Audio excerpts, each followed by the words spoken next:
ፈላ ሞርቱ የሆነ ሐሳብን ጨምሮ ትላንትና ብሔራቸው በልጦባቸው መንደርተኛ የሆኑ ዛሬ ማሊያ ቀይረው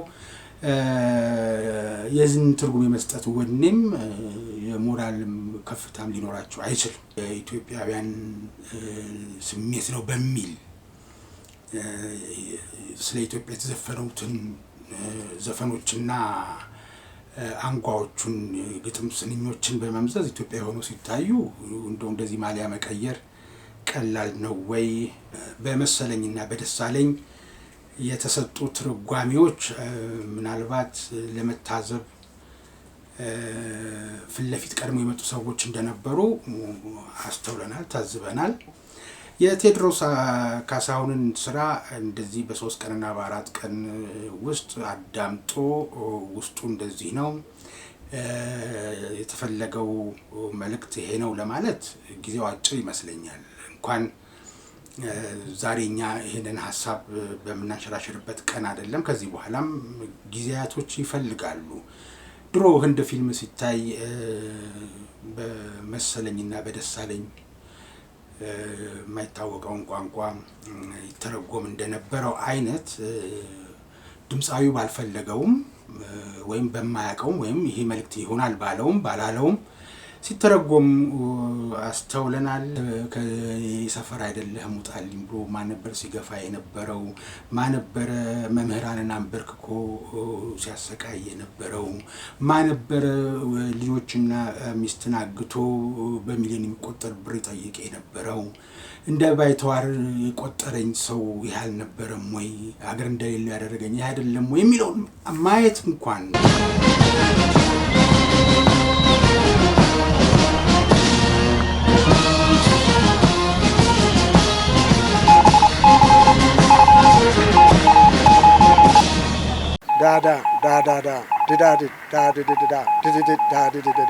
ሞርስ ማለት ይችላል። ይህ ሞርስ ነው የሚያዘጋጀው ወንድም ኢዮብ። ጤና ይስጥልን ተመልካቾቻችን፣ ይህ በሞርስ ኮሚኒኬሽን ተዘጋጅቶ ወደ እናንተ የሚደርሰው የዕለተ እሁድ የሚያዝያ 11 ቀን 2018 ዓ.ም የሞርስ ሐሳብ የተሰኘው መርሃ ግብራችን ነው። እነሆ ጀመረ።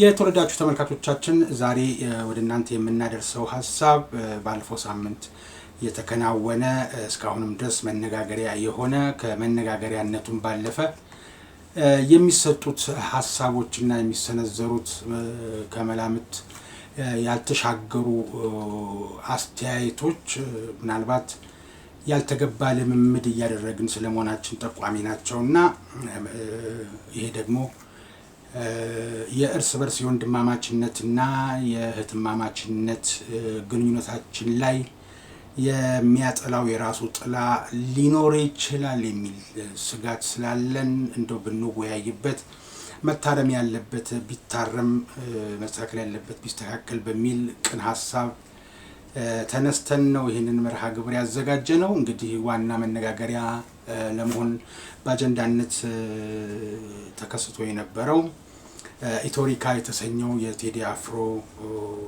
አዲስ የሙዚቃ አልበም መውጣትን ተከትሎ ነው።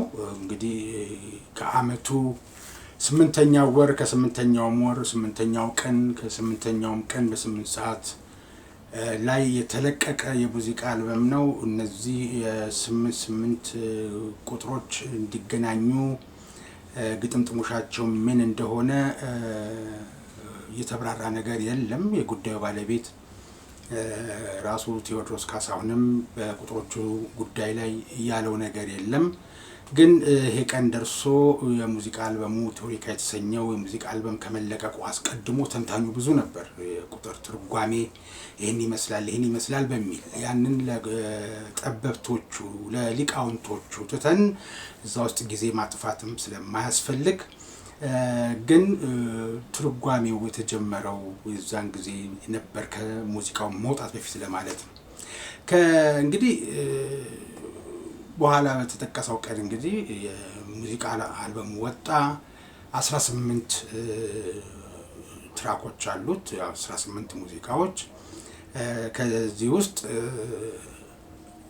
ይሄኛው በለጠ፣ ይሄኛው ቅድሚያ ታየ፣ ይሄኛው ብዙ ተመልካች አግኝቷል የሚለውንም ቅደም ተከተል እየሰጡ ሲያወዳድሩም የነበሩ ሰዎች ነበሩ።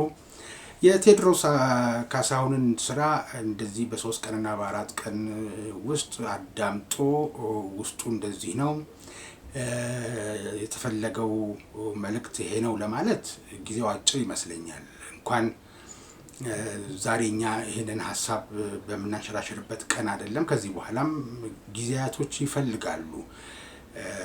ግን በፍጥነት በመሰለኝና በደሳለኝ የተሰጡ ትርጓሜዎች ምናልባት ለመታዘብ ፊት ለፊት ቀድሞ የመጡ ሰዎች እንደነበሩ አስተውለናል፣ ታዝበናል። ምንድነው ይሄ ግጥም እንደዚህ ማለት ነው፣ ይሄ የስንኝ አንጓ ይሄኛው መልእክት ነው የሚያስተላልፈው የሚል በተለይ ዳስ ጣል የሚለው ነው እንግዲህ አሁን ብዙ ሰዎች እንዳዩትና በጣም ተመልካቾች ብዙ ከመሆናቸውን ባሻገር በተከታታይነት እየመራ ከራሱ ከእርስ በርሱ ከ18ቱም ትራኮች የበለጠ ይህን ያክል ተመልካች አለው እየተባለ እየተነገረለት ያለው የሙዚቃ ትራክ ዳስ ጣል የሚለው ነው። በመሰረቱ ቴዲ አፍሮ ወይም ቴዎድሮስ ካሳሁን የሙዚቃ ሰው ነው። ሙዚቃውን በተቻለ እውቀት ለኪነ ጥበብ ቤተሰቦች ማድረሱ እሱም ሙያው ነው። ማዳመጥም የኪነ ጥበብ ቤተሰቦች ጉዳይ ነው። ግን ምናልባት ከዚህ በፊት በነበረው በዘመነ ኢህአዴግ ጊዜ በ17 መርፌ በጠቀመው ቁምጣ የሚለውን ጃዝ ተሰራያል አልበም ላይ ከመንግስት ጋር የሚገናኝ ጉዳይ ነው ተብሎ የተተረጎመውን ያህል አሁንም ለመንግስት ለመቃወም ተብሎ እንደተዘፈነ አድርገው ጊዜ ወስደው አጣጥመው አብላልተው ይሄ ማለት ይሄ ነው፣ ይሄ በዚህኛው ቦታ ያለውን ጉዳይ የሚገልጽ ነው፣ ይሄ ያለው በዚህ ቦታ ያለውን ጉዳይ የሚገልጽ ነው የሚለውን ነገር እንኳን መናገር የማይሆንላቸው ሰዎች ድሮ ህንድ ፊልም ሲታይ በመሰለኝና በደሳለኝ የማይታወቀውን ቋንቋ ይተረጎም እንደነበረው አይነት ድምፃዊው ባልፈለገውም ወይም በማያውቀውም ወይም ይሄ መልእክት ይሆናል ባለውም ባላለውም ሲተረጎም አስተውለናል። በእውነቱ ከዘፈኑ ከወጣበት ከሚያዝያ 8 2018 ወዲህ እየተለማመድናቸው ያሉት ልምምዶች ትንሽ ድንጋጤና ስጋትንም የሚፈጥሩ ናቸው።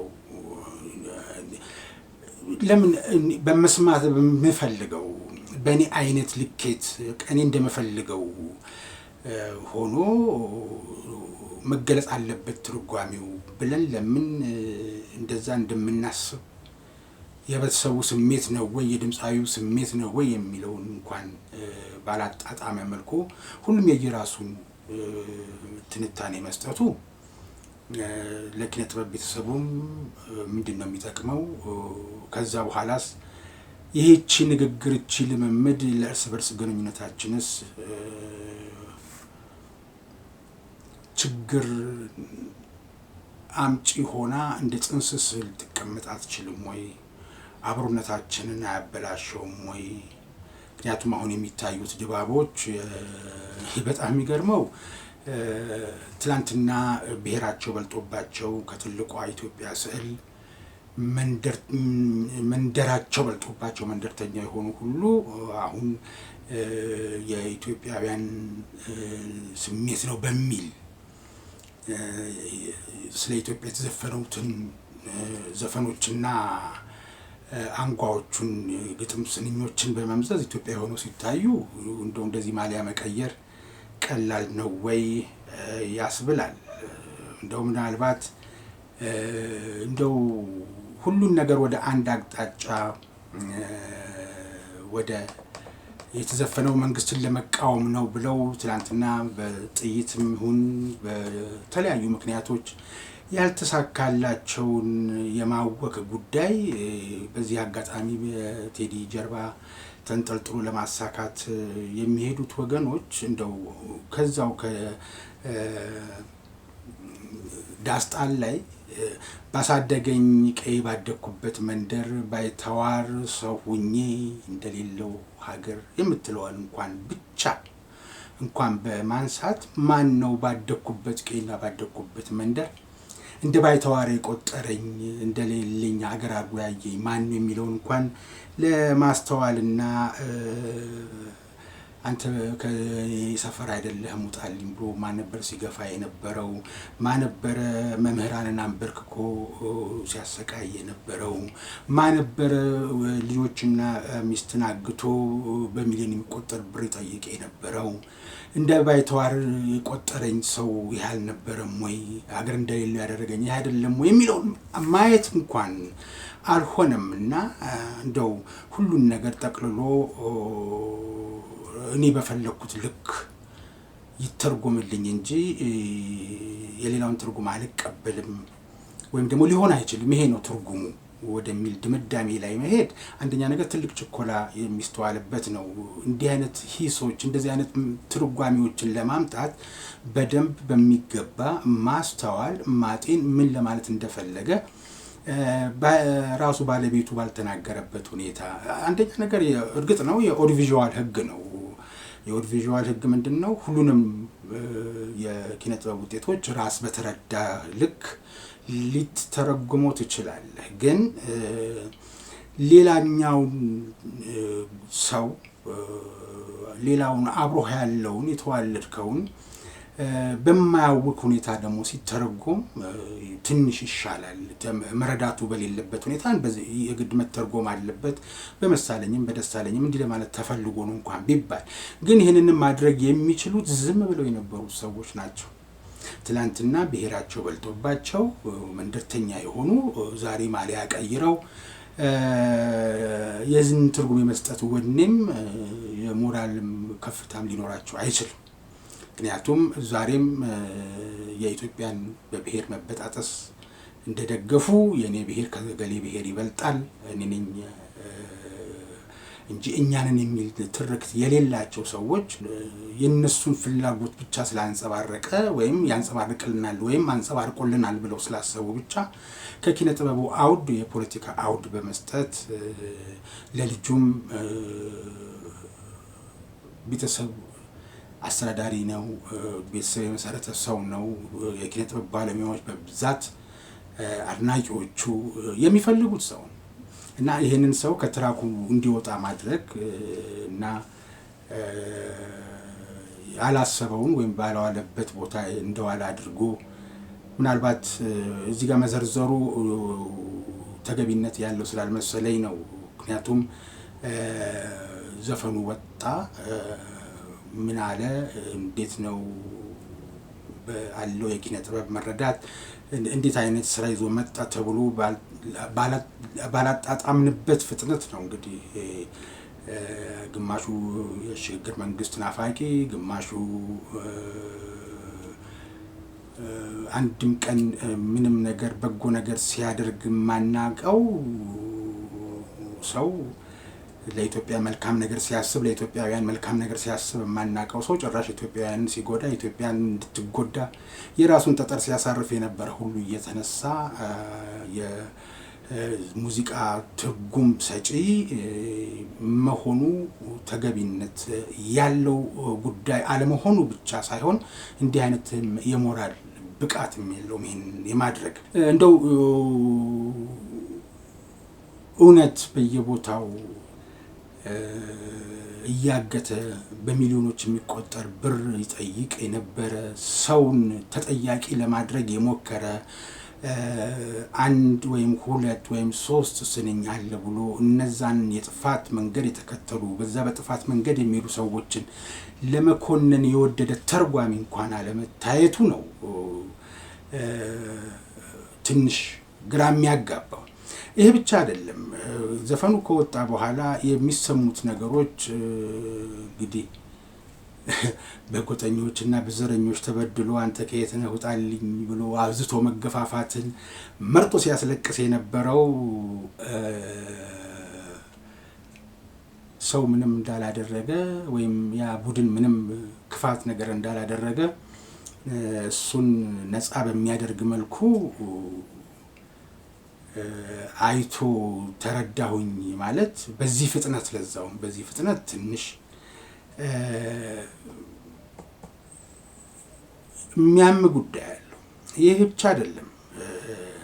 እንደዚሁ የተንሻፈፈ ትርጓም መስጠት ሆነላቸው ሰዎች ቴዲ መታሰር አለበት የሚል ድምዳሜ ላይ ደርሰዋል። ለምንድን ነው የሚታሰረው? ይታሰር መታሰር አለበት ብለው ማለዳ ላይ ይጽፉና ከሰዓት በኋላ ደግሞ አብዮቱ ተጀመረ፣ ተቀጣጠለ፣ እየተፋፋመ ነው፣ በርቱ የሚል የቅስቀሳ ጽሁፋቸውን ይጽፋሉ። እንዴት አይነት አብዮት የተጀመረው ነው? የተቀጣጠለውስ እየተፋፋመ ያለውስ እንዴት አይነት አብዮት ነው? በእነሱ አተረጓጎም ግን ለነሱ ተመቸን ያሉትን ብቻ ሰንጥቀው ወስደው አብዮቱ ተጀመረ፣ ተፋፋመ፣ ተቀጣጠለ ይላሉ። አሁን የቴዲን ዘፈን እንደነ ጀዋር አይነት ሰዎች ሲያስቃቸውና ሲያስደስታቸው ይሄን ነበር ስንጠብቀው የነበረው፣ አሁን ገና እናት ልጇን ወለደች፣ እንዲህ አይነት ነገር መናገራቸው ትላንትና ምን ሲያደርጉ ነበር የሚለውን የሱንና ጓደኞቹን ወይም ተባባሪዎቹ ወይም መሰሎቹን ፋይል መበርበር ያስፈልግ ይሆናል። እናውቃለን ምን ሲያደርጉ እንደነበረ፣ የላኳቸውም ያሰማሯቸውም ሰዎች በተለያየ አካባቢ ስህተት ውስጥ ገብተው ምን ሲያደርጉ እንደነበረና ለምንድን ነው ቴዲ የሚታሰረው? እንደ ማንኛውም ፕሮፌሽናል የኪነ ጥበብ ሰው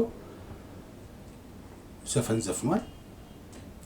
የሚጎረብጠው ካለ ይጎረብጠዋል፣ የሚደሰትበት ካለ ይደሰታል። ስለዚህ ዘፈን የዘፈነ አልበም ያወጣ ሰው እኔ የምፈልገው እኔ ኢትዮጵያን ለማተራመስ ፈልጌበት የነበረው መንገድ እሱ በግጥምና ዜማ እንዲገልጽልኝ ሆኗል። እንግዲህ የቴዲ ግጥምና ዜማ ሌላ ነው፣ የተርጓሚው ሀሳብ ሌላ ነው እና የግድ ከተርጓሚው ሀሳብ ጋር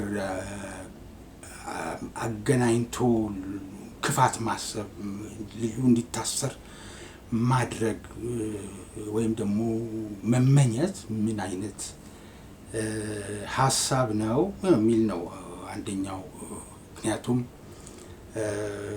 ከቤት ውጣና ተጠባበቀው የሚሉ መልእክቶች ላይ ተደርሷል። አሁን እንግዲህ አብዮቱ ተፋፋመ፣ ተቀጣጠለ ሲሉ የነበረ ሰዎች የሚገርመው እዚህ ሀገር አይደሉም፣ በስደት ሀገር ነው ያሉት።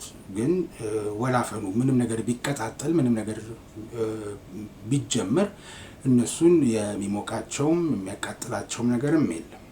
ስለዚህ ለማን ነው ስብከቱ? ራሱ ድምፃዊው በቃለ መጠይቅ መልክ ሊሆን ይችላል። በኪነ ጥበብ በተለይ በግጥምና ዜማ በመስኩ ብስለት ያላቸው ባለሙያዎች እንደው የቢሆነኝ ግምታቸውን እንኳን ቢያስቀምጡ ይህን ማለት ተፈልጎ ይሆናል ባላሉበት ሁኔታ፣ እሱም ባልተናገረበት ሁኔታ የምሰማውን ሳይሆን እንድሰማው የምፈልገውን ልክ አድርጌ በራሴ ፍላጎትና ምኞት ተርጉሜ እንደገና ያንን አረዳድ ሌሎቹ ላይ እንዲጋባ ማድረጌ የሚያመጣው ነገር የለም ወይ? አንዳንድ ቦታ ደግሞ ልክ እንደዚህ እነዚህ እንግዲህ በፖለቲካው ኳስ እየለጉ መጫወት የሚያምራቸው ናቸው ይሄኛውን ጉዳይ የሚናገሩት። ሌሎች ደግሞ ከሃይማኖት ጋራም ደግሞ አገናኝተው ትንሽ ያልተገባ አስተያየት የሚሰጡ አሉ። ሀገር የጋራ ነው፣ ሃይማኖት የግል ነው። ስለዚህ ሃይማኖትን ባንነካው፣ ምክንያቱም በዛ ሃይማኖት ስር በጣም ብዙ ሰዎች ስላሉ በዚህ በቴዲ አፍሮ የቶሪካ አዲስ አልበም ዙሪያ መበሻሸቅ ውስጥ የገባንም መበሻሸቅ ውስጥ ያልገባንም መተርጎም የሚያምረንም እንደ ደጃፋችን እንጂ እንደ አካባቢያችን እንደ አጠቃላይ እንደ ኪነ ጥበብ ሳይሆን እንደ ደጃፋችን መተርጎም የሚያምረን እንደምን ተረጉመው ቀላል አይደለም ከሃይማኖት እና ከሌላ ሃይማኖት ጋር ማገናኘቱ።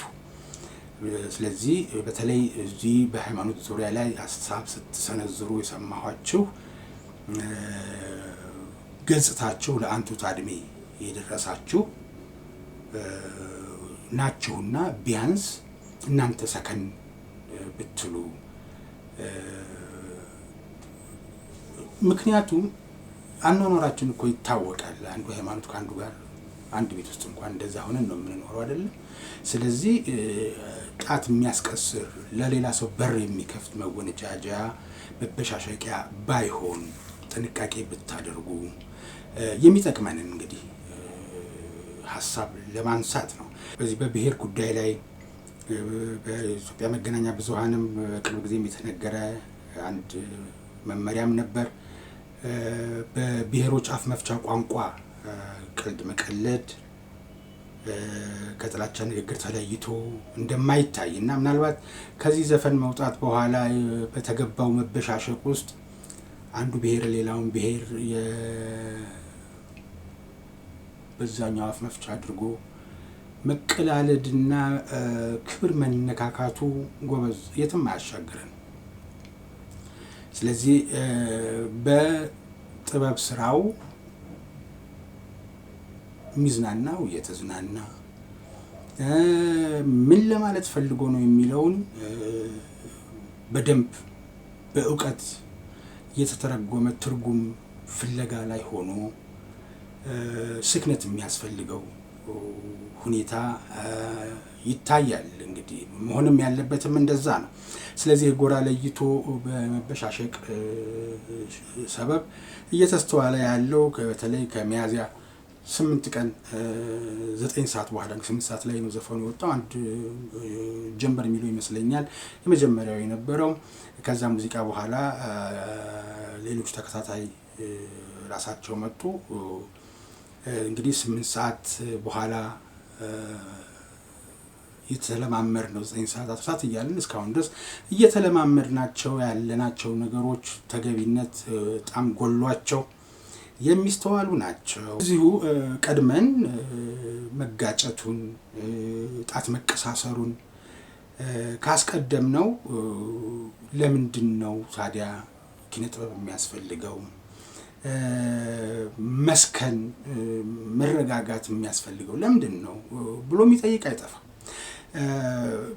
ወደ ቴዲ አፍሮ ስንመጣ ስራው እንግዲህ 8 ዓመት የቆየ ነው። ግጥምና ዜማም አብሮ 8 ዓመት ይቆይ የታወቀው የተገኘ መረጃ የለም። ግን የበሰለ ስራ ለመስራት ጊዜ እንደፈጀበት መገመት አያዳግትም። ምን ብሎ ሰራ ብለው ቀደም ሲል በኤአይ ሁሉ እየተቀነባበረ እነዚህ አሁን ባህር ማዶ ሆነው አዲስ አበባና የተለያዩ አካባቢዎች ላይ አብዮት ለመቀስቀስ የሚያምራቸው ወገኖች በኤአይ ጭምር ሲያዘፍኑት የነበሩትን ዘፈኖች በስሙ እየነገሩ የነበረውን ነገር አይተናል። እና እንደውም እነሱ እንደጠበቁት ስላልሆነላቸው ይመስለኛል ገምተውት የነበረው ነገርን ስላጡ ይመስለኛል አሁን መታሰር አለበት ይታሰር ወደሚል ቅስቀሳ የሚመስል ነገር ውስጥ የገቡትና ለምን የሚል ነገር ደግሞ የሚጠይቅ አይጠፋም። እኛም እንጠይቃለን። ፕሮፌሽናል ነው። ዘፈን ነው የዘፈነው። ልጁ ፕሮፌሽናል ነው። ሙያው ነው፣ በሙያው ነው አገልግሎቱን የሰጠው። አገልግሎቱ ያልተመቸው አገልግሎቱን አለመጠቀም ይችላል እንጂ መታሰር አለበት የሚል ቅስቀሳ በፊት የጠበቁትን ነገር አይነት ቶሎ ብሎ እነሱ አቤቱ ተጀመረ፣ ተቀጣጠለ፣ የተፋፋመ ነው ሲሉለት እንደነበረው ጉጉት አላገኙም ማለት ነው። ይህንን ነው የሚያሳየው። እና በተለይ በእንደዚህ አይነት ጫጫታና አጀንዳ ሴት አድርገው ለህዝቡ በሚሰጡ ራሳቸውና ቤተሰቦቻቸው አቅራቢያችን የሌሉ ሰዎች ለምንድን ነው ይህንን ትንታኔና ትርጓሜ መስጠት ያስፈለገው? ማን ነው እሱ ይህን ነገር ለመስጠት የወደደው? ለምን ዛሬ ላይ መጣ? ምን ነበር ሲያደርግ የነበረው? ታሪኩ ምን ይመስል ነበር የሚለውን ነገር ማየት በጣም ተገቢ ነው። ለምን በበጎ አይኑ እንዳይታይ ትርጉሙና አካሄዱ እንዲንሻፈፍ እየፈለገ ያለ የጥፋት ኃይል ይህን ነገር ስምሪትን እንደሰጠበት ለዚህም ተግባርም አልተኛም ማለቱን የሚስተዋል ስለሆነ ማለት ነው። ኪነ ጥበብ ያግባባል፣ አንድ ያደርጋል እንጂ ከቤት ውጣና በራፍ ላይ ጠብቅ እየተቀጣጠለ ነው ተጀመረ የሚል ነገር ሀሳብ ነው ብሎ ወደ ግጭት የሚገፋፋ ሁኔታን ለማንም አይጠቅም። ለማንኛውም የቴዲ አፍሮን ዘፈን 18ቱን በኢትዮሪካ አልበም ስር ያሉትን ለመተንተን ግጥማቸውን ይሄን ለማለት ፈልጎ ነው ልንል አይደለም ዛሬ ወደ እናንተ የመጣ ነው። ይሄን በመሰለኝና በደሳለኝ ግን እየተረጎሙ ያልተገባ ትርጓሜ እንዲይዝ የሚያደርጉ የራሳቸው አጀንዳ ያላቸው አንዳንዶቹ በየዋህነት የሚመስል ነገር ከምን ውስጥም ያልነበሩ ሰዎች የሚመስል ነገር ሲተረጉሙም አይተናል። ይሄን ነው ማለት የፈለገው ይሄንን ነው፣ ይሄን ማለት የፈለገው ይሄንን ነው ሲሉ በእንባ ታጥበው ከራሳቸው ብሶት ከራሳቸው ጉዳት ጋር የሁላችንም ማሳያ ነው መገለጫ ነው አይነት ነገር ሲሉትም ሰምተናል። እኔ ስለነሱ አይደለም አሁን እያልኩኝ ያለሁት። ሌላ ዓላማ የነበረው የጥፋት ኢትዮጵያን እስከ ሲኦል ድረስም ቢሆን ወርደን እናፈርሳለን ሲሉ የነበሩ ኃይሎች በሰጡ ስምሪትና በከፈሉት በበጀቱት በጀት አሁንም እንዲህ አይነት ትንታኔ ለመስጠት ባህር ማዶ ሆኖ ወጥቶ የጃዙር ፖለቲካውን ስለሚያራምደው ሰው ነው እያልኳቸው ያለውና ሰከን ማለት ይጠይቃል። እንዲህ በቀላሉ 18 ትራኮችን አይደለም አንዱንም ቢሆን በደንብ ከእውቀት ጋር ሆኖ ማብላላት እና መተርጎም ያስፈልጋል። ከዛ ሌላ ደግሞ ለልጁም መልካም እንጂ መጥፎ የሆነ ነገር መመኘትም አንዳንዴ መጥፎ ነገር የተመኘ ራሱ መጥፎን ሊቀበለው ይችላል። ለምን ይታሰር መታሰር አለበት የሚል አንዳንዱ ከሚደርስበት መጥፎ ጉዳይና አደጋ ሊጠበቅ ስለሚችል መታሰር ለምን መጥፎ አደጋ የሚደርስበት ነው። ስለዚህ እንፈልፈላ ሞርቱ የሆነ ሐሳብን ጨምሮ በመሰለኝና በደሳለኝ ከሚሰጥ ትርጉም ከመበሻሸቅ ስሜት እንውጣ። ጣት ስንቀስር አንዱን የሚያስከፋ አይሁን። በአፍ መፍቻ ቋንቋ አንዱን ብሔር ከአንዱ ብሔር ጋር የሚያጋጭ ትርክትን አንተርክ ለማለት ነው። በአስቸኳይ ዛሬ ላይ የመጣ ነው እንጂ የመደበኛው የሞርስ መርሃ ግብር የሚሄድበት ቀን ነበር። ግን እያየናቸው ያሉት ነገሮች አገር ተሰራች፣ አገር ህዝቡ እርስ በርስ ወደ መተዛዘን መጣ፣ መተሳሰቡ ጋር ጠፍቶት የነበረው የአንድነት ስሜት ውስጥ እየገባ ነው እያልን በምንጨነቅበት በምንዳክርበት ሰዓት ላይ እንደገና መልሶ መነሻ አጀንዳ ሰጥቶ ለመለያየትና ለመከፋፈል የሚያበቃ አጀንዳን መስጠት ማራገብ በዚህ መበሻሸቅ ውስጥ መግባትም ተገቢነት ስለሌለው ነው። ኪነ ጥበብ አንድ ታደርጋለች፣ ታስተሳስራለች እንጂ በጎ ጎኗን ማጎልበት ሲገባ በክፋት መተርጎሙ ተገቢነት ስለሌለው ነው። ይሄ ወዴት ያመራል የሚለውን ስለሚያሰጋንም ጭምር ነው። በድንገተኝነት የመጣ ነው። እናንተ ግን ምን ትላላችሁ? በዚህ ዙሪያ ነው። በላይክ ሰብስክራይብ ሼር አድርጋችሁ በአስተያየት መስጫ ላይ ሀሳባችሁን አስቀምጡልን እስኪ እና በሚቀጥለው ብቻችንን ሳይሆን ባለሙያ አማክረን ባለሙያም ጋብዘን በዚህ ጉዳይ ላይ ሀሳብ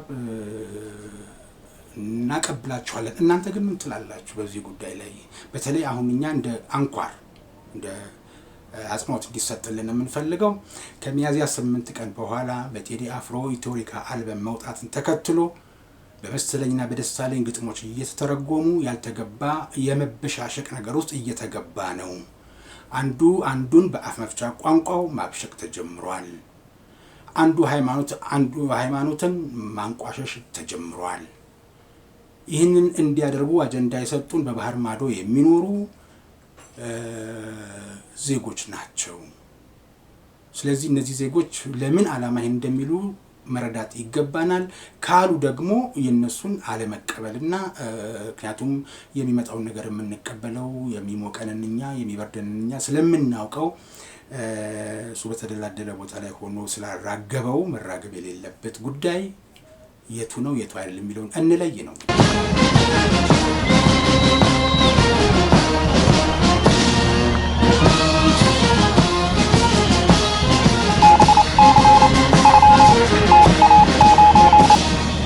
ዳዳ